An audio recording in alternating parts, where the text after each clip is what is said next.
Yun. So, declogging yung gagawin nila mga kaibigan. Print quality issue and reset na rin para sa mga nag-i-intern dito sa shop.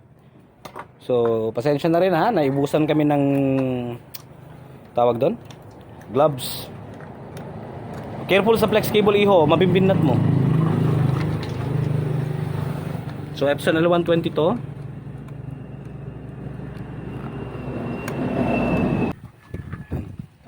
Push, then angat.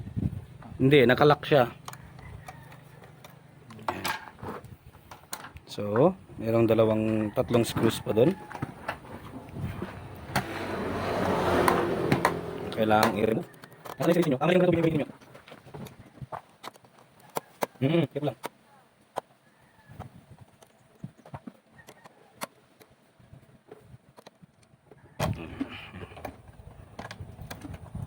Huwag masyado.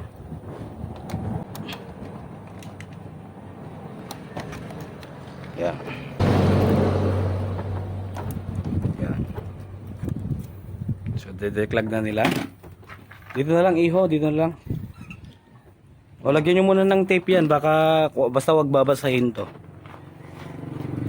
Paalala lang din mga kaibigan, di po tayo professional tutor. Tinuturo ko lang din kung ano yung alam ko. So, may syringe. O, wag dito iho kasi mahangin. Lalagyan muna nila ng takip diyan sa lalagyan ng flex cable para hindi mabasa. Pero yung kamay mo ata ang basa iho. Yung Yan.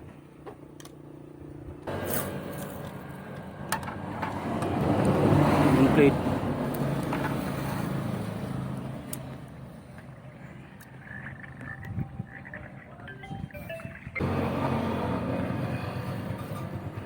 So black.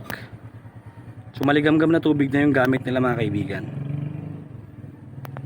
Push, dahan-dahan lang. Yon. So magandang buga ng black.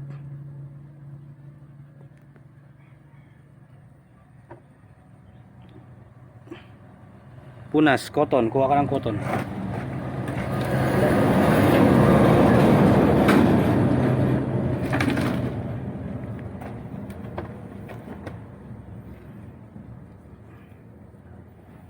Push. Yellow, okay din ang patak ng yellow.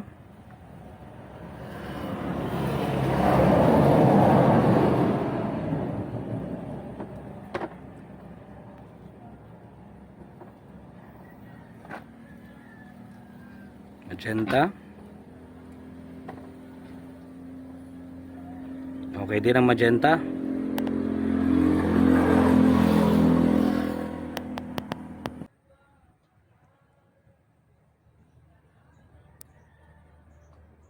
Balik na nila yung print head. Baliktad ka, iho. Yan, ganyan dapat. Wag mong babasahin yung pins. Wag na mababasa yan. Careful. Yan, push. Salpak mo na.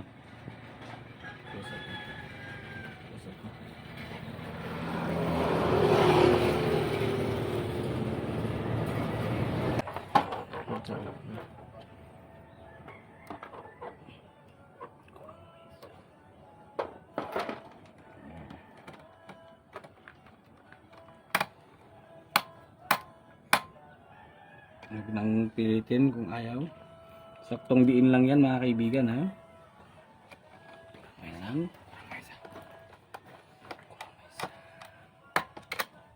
Yan, tignan lang kung naka-align ng maigi. Ayan. Okay. Yung case, yung cover. Hindi mo na yung cover niya. Hindi yung lock pa. Baliktad. Baliktad. Yan. Ayan naman lalagyan. Mali. Nandiyan yung slot Okay. So, ibalik mo na yan. Black, yellow, magenta, cyan. Tignan mo kung okay yung alignment niya. sir.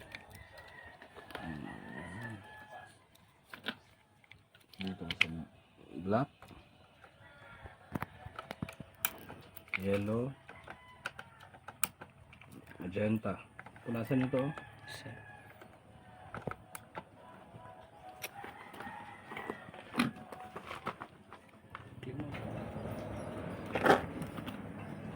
Punasan nyo yun yan bago nyo balik. Okay.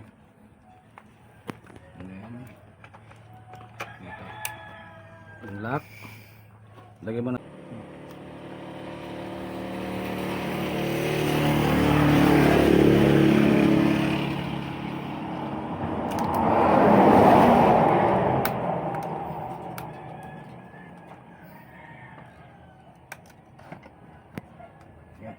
So, dali na sa loob to. Huwag nyo munang i-close para mag-ink charge na tayo. Connect nyo yung cable. Turn on yung printer. Then, yan kasi magkiki-reset din ata. I-open natin yung ating resetter. Total, libre naman sa Epson L120 mga kaibigan. Yan. So, may adjustment program. Particular adjustment. Then, waste ink pad. Okay. Main pad, check. Then, check. Then, check. Initialize. Okay. Please turn off the printer. Plastic lang gamitin. Turn off natin yung printer. Okay. Reboot the printer. And hope. Tapos na yan.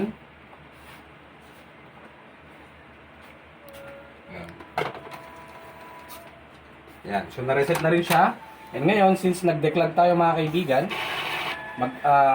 ink charge din tayo. So, nandito lang din siya mga kaibigan, no? Finish. Hintay lang natin na makapag-load siya. So, na-reset na mga kaibigan. Dito naman tayo sa ink charge para makargahan yung print head. Then, tatlo to. Initial ink charge lang muna tayo. Click, ink charge.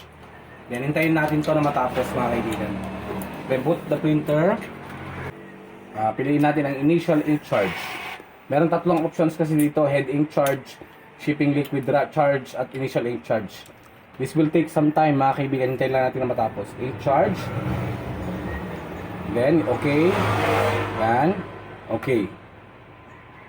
Yan, hintayin natin na matapos yung buong proseso. Saka tayo mag-test print mamaya. Mag-test print na tayo. Tapos na tayo mag-ink charge. Hanapin lang natin dito syempre. Epson L120. Ito yon. And STE high quality na rin natin. Yan, print. Yan dyan. Tignan natin.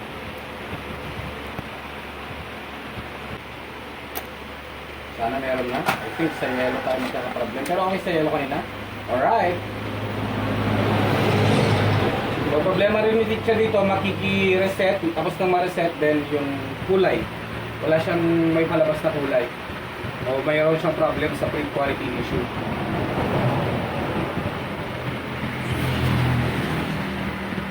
Okay. So, successful na yung ginawa natin mga kaibigan. Sino na yung gumawa nito? Declogging. Alright.